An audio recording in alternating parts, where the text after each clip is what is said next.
So as a part 2 of my speedrun setup series, I'll be going over the drivetrain. Now, the drivetrain is the heart and soul of the machine. Without a proper, reliable drivetrain, you won't have a reliable car. It'll pop during heavy throttle or inconsistent throttle. So I wanted to make sure and ensure that everyone understands how to set up a drivetrain.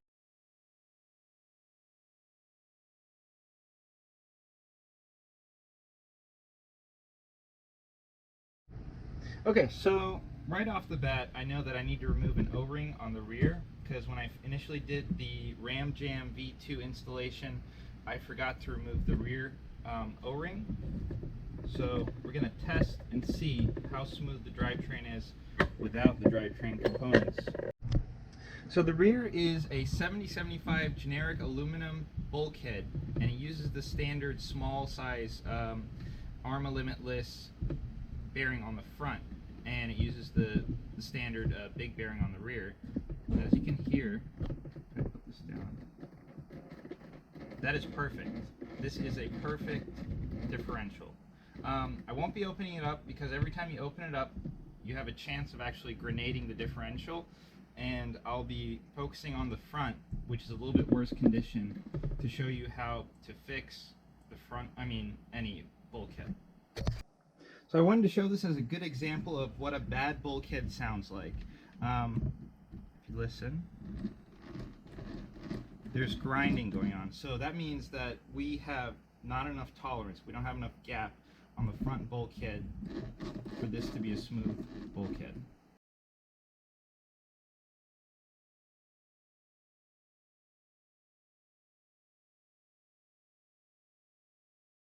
Okay, so we got to the heart of the differential bulkhead. Now what you want to do, now I have 20 million weight diff oil, so this is kind of hard. We want to flatten the cups, the cup ends, so that if you do it carefully, you take it out. And the CVDs, I have GPM CVDs. I think this one is cracked, but it still works. So we have our bulkhead, and the problem is that spins freely, but it doesn't spin freely enough. It's binding. It's pushing too hard into the gears of the differential. So what we're going to do is we're going to disassemble the input bearing. So I was going to do that in time lapse, but this is the most important part of keeping a drivetrain alive on ARMA. 7th scale, 6th scale, 8th scale, sorry. So what you do is you get your steering carefully, get your steering all the way to the left. I'm left-handed, so I got the 2mm screwdriver from MIP. Sorry about the jitters, it's just kind of exciting. So you get it in there very carefully. I have a battery mount that's kind of in the way, but you hear it loosen up a bit. Now I have a lot of thread lock. You want to use a lot of thread lock so everything stays alive. And then now that you have this unscrewed, see how it's already spinning better? That means that it was on too tight. I had it on too tight. So what you could do is you could jimmy it. Now there's a couple different ways you can do this, and it's been a while for me to do it. You can get a razor in there, loosen it up a bit, and then 1 second, it's going to be 2 parts. Alright, so part number 2. You got a rubber mallet, got a flathead, and a smaller flathead is better in this scenario, but I'm just going to use this flathead for now. Now that we jimmied it a little bit with the razor, very carefully, this is kind of difficult, let's see, get it in there, and this can be very hard out of the factory, so it still needs to be jimmied a bit. I have a smaller screwdriver, something like that small. Now I can get that in there, and you get it on a flat spot. So okay, we got it cracked. Now it came off. So I want to check, there's a spacer in here that I put in. it doesn't need the spacer anymore. So I'm going to put that spacer aside. And the way you get the input gear out is you grab your flathead. So mine's already sliding out, but what you would normally do is you bang this a little bit. Very carefully so that you don't blow your bearings, especially if you have ceramic like mine. You don't want to pay endless amounts. But there we go. So you don't want to touch that at all. That is dirty. I mean, my hands are dirty. But there we go. So you have your input bearing. With holding the bearing, you can see that it's in pretty good condition. So what we want to do is we want to get a piece of paper towel. And I'll just lay it here for now. But as you can see, I didn't touch the gears, and the gears look pretty healthy. There's some heat marks from bearing overdose, but here we go. So what you want to do is you lay your differential and input bearing to the side, and if you flip this sideways, you can actually see that it has heat marks from where the bearing was, because it's been in many runs, and it's healthy. So it's fully broken in, it's perfect, and you want to make sure that flat spot has no grease on it. I know my hand has a bit of grease, but I'm going to wash it down with isopropyl. So that's healthy, which is good. The only problem was it had some friction, and that's why I was making the grrr sound. You could hear it like a machine gun with the gear interaction. So what we want to do now, we're going to grab some Q-tips and thoroughly clean the inside of the bulkhead. We're going to pop the outer bearing out, and we're going to clean that out, and we'll move on to the next step. Alright, ate a tangerine and some water, and now we have our Q-tips, which I don't want to get those dirty. Grab one, car's clean. Grab your isopropyl. Do not drink it. So you have it covered in alcohol. What you want to do is you get into there and you clean it and you clean it and you clean it. And even though this is a working transmission, it still gets very dirty. There's stuff that wears out. But that gets caked up, and what that does, it actually pushes the input bearing closer to the gear. So we want to clean that off next. So this next part is very touchy, and you want to be very careful about this. But you're going to grab your flathead and grab your rubber mallet, as this bearing can get stuck from heat and you can ruin the bearing completely. So you want to hit it vertically so that it actually hits the inside of the bearing rather than the shielding, because if you hit the shielding, especially if it's a metal covered ceramic like this, the bearing will get damaged. So very carefully, while looking at the inside of the bulkhead,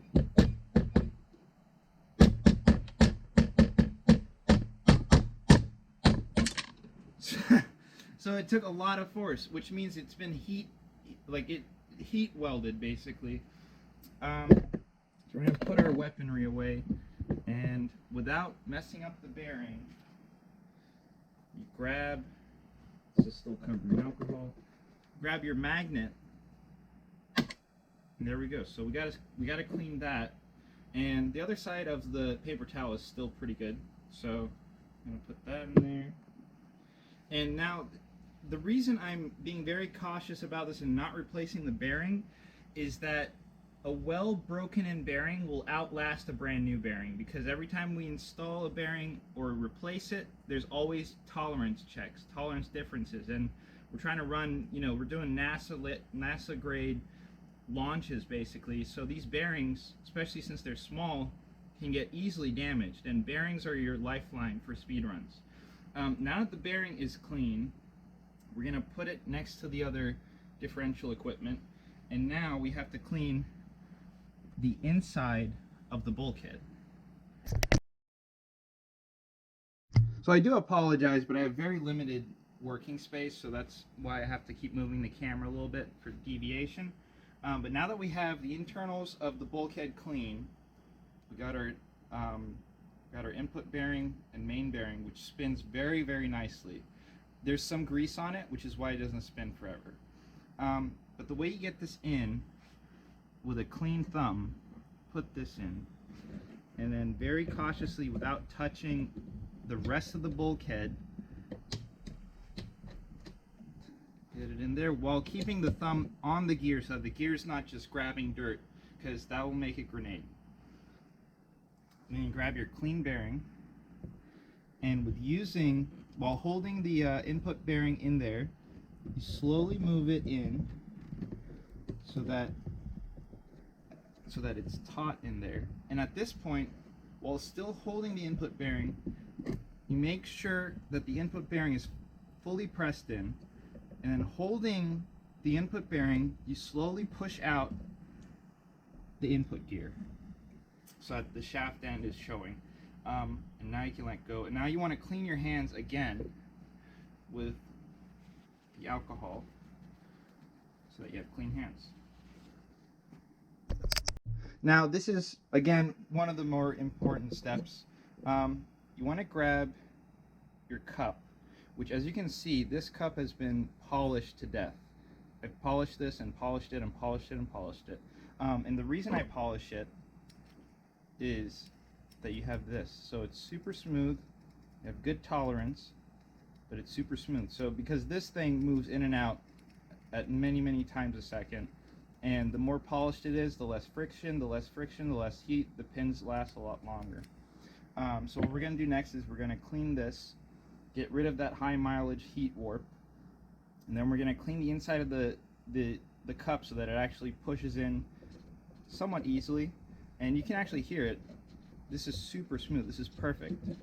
This is a perfect bulkhead. But we're going to clean this next. So I know I might get some questions about what this little cup is that I keep dipping everything in. It's basically number 42 thread lock, and I don't know the science behind it, but it doesn't dry if it's just exposed.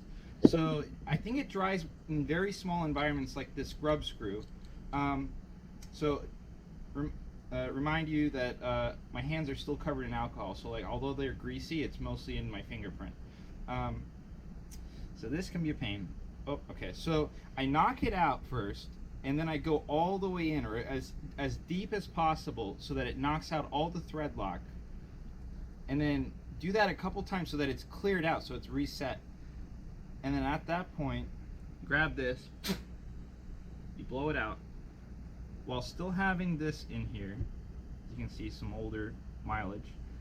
We got our grub screw, and then you lather it up in thread lock, because you don't want anything coming apart at high speed. And then again, I do the same exact process. I break it in so that the threads push the thread lock, and then I'll spin it, and then I'll screw it in a bit more, basically break it in. And at that point, you can probably get it so that it's already there.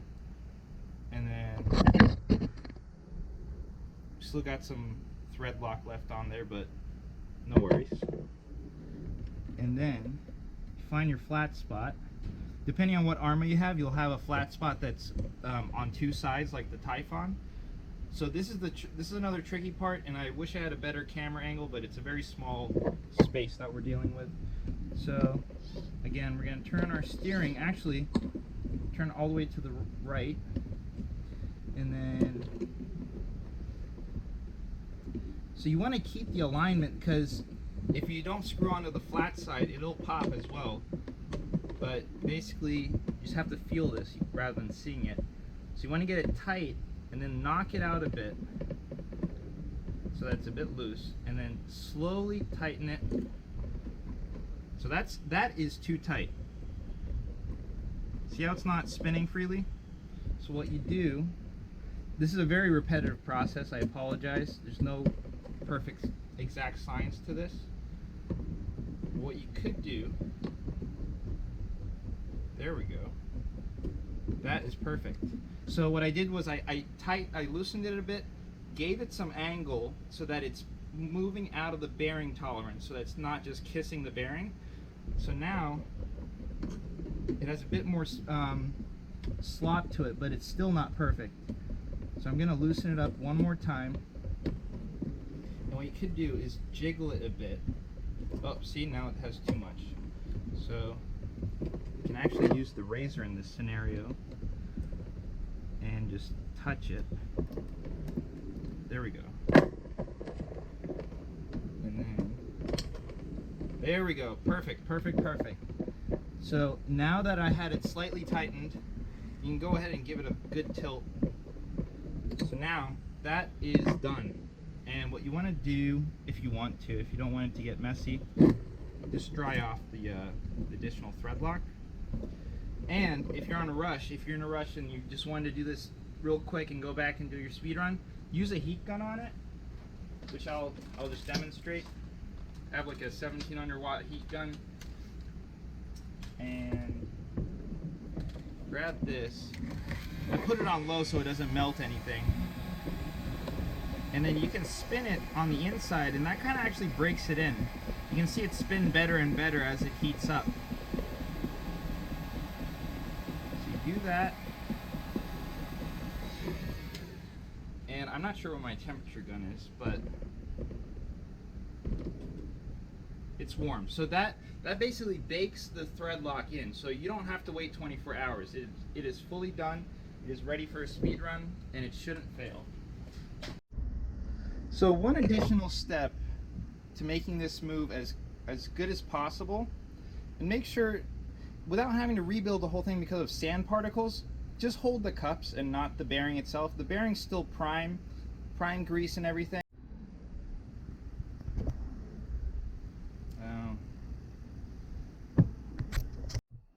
Alright, so last but not least, we have our differential, and to just ensure that there's not much walk is when the differential moves side to side.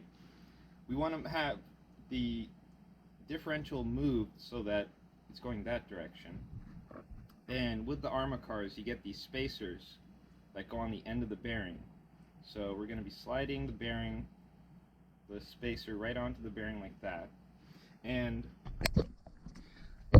just to put a better camera angle, on Arma cars, the differential, the gear side is on the right, and it's the same on the rear, so it's right facing forward. So this can be tricky. Gotta finesse this into there, like so. Let's see. Alright, so we got that. And then, again, it's not an easy job, so move that out, move this in, and then get the other CV axle popped in, and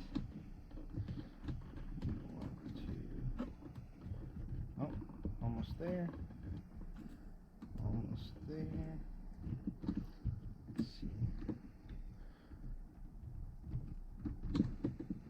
It's binding.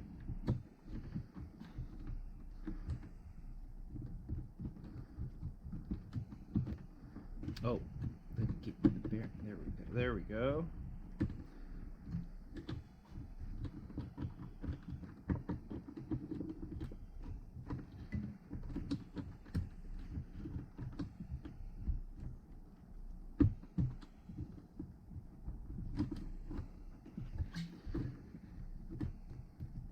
This takes some practice.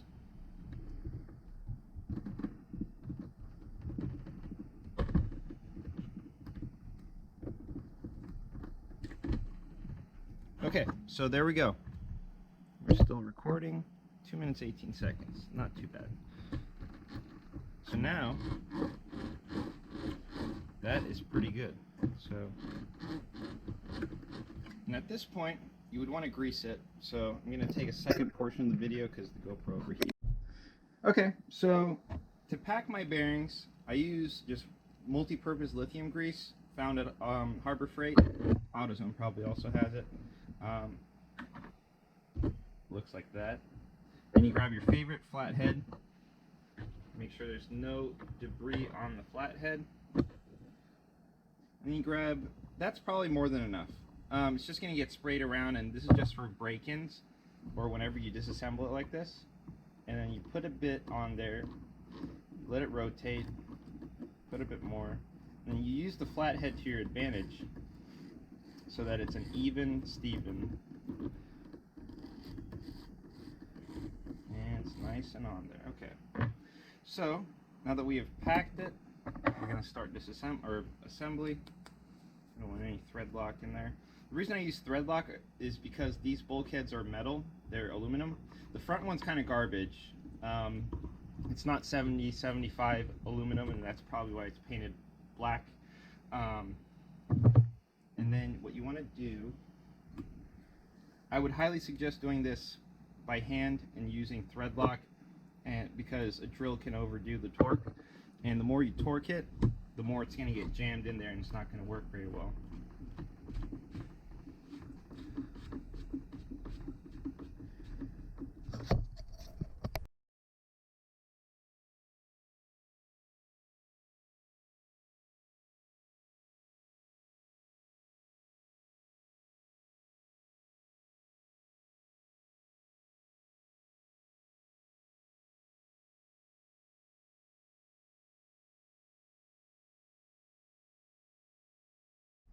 Okay, so some final thoughts. On the Ram Jam V2 spool, I actually removed the rear spacers, and I don't remember what car I did this on, but basically this bearing can still move back and forward, but I think loosey-goosey might be the winning deal. So it's the V2 Ram Jam spool, equal length drive shafts as a V2 setup, and I just wanted to show the slop, and I think this should be a winning strategy. And to show you what the gears sound like on the input, I'll just put this aside. Now this is some bearing friction from the, not bearing friction, grease. So this will get easier and easier as it moves. And it does have some slight rubbing on the shocks. But the way you can check to see that it's good is that you don't have that much movement sideways. And to put the drivetrain back together, let's see. There we go. Now that should be a winning drivetrain setup. Thanks for watching.